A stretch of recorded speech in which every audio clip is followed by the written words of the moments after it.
Այս իրավիճակին ասում է Հայաստանի երկրորդ նախագահ Ռոբերտ Քոչարյանը, որ հիմա այլևս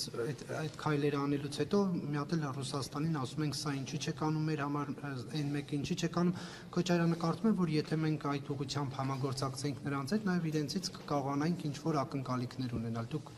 սա ինչպես եք մեկնաբանում։ Ես կարծում եմ, որ Ռոբերտ Քոչարյանը ռուսական շպիոնի կարգավիճակ ունեցող մարդ է Հայաստանի Հանրապետությունում։ Դա իմ կարծիքն է, ես փաստեր որ փաստեր ունեմ կդիմեմ, ես քաղաքական գործիչ եմ եւ ես քաղաքական հայտարարություն անելու ազատություն ունեմ։ Նա ռուսական շահերը հետապնդող եւ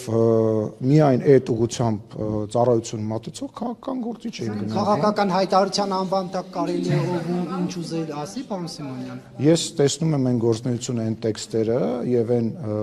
հայտարարությունները, որոնք արվում են իր կողմից, եւ դա իմ քաղաքական գնահատականն է, որ երբ որ դու հայտարարություն ես անում, որը կատարյալ ձևով համընկնում է ռուսական հայտարարությունների հետ, երբ որ քո խմբակցության ղեկավար, քո խմբակցության անդամները ելույթներ ունենում, որոնք որ համընկնում են, եւ ես կարող եմ նման հետեւություններ անել եւ տեսեք, օրինակ, ինչի ես ներողություն եմ խնդրում, դա ձեր սուբյեկտիվ կարծիքն է։ Ես ձեզ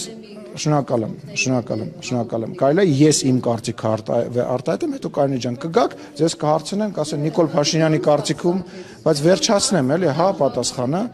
եւ նաեւ գաղտնիք չէ, օրինակ Ռոբերտ Քոչարյանի կողմից սատարված եւ Ռոբերտ Քոչարյանին քաղաքական առաջնորդ համարող Գյումրիի քաղաքապետը հայտարարում է, որ ինքը տեսնում է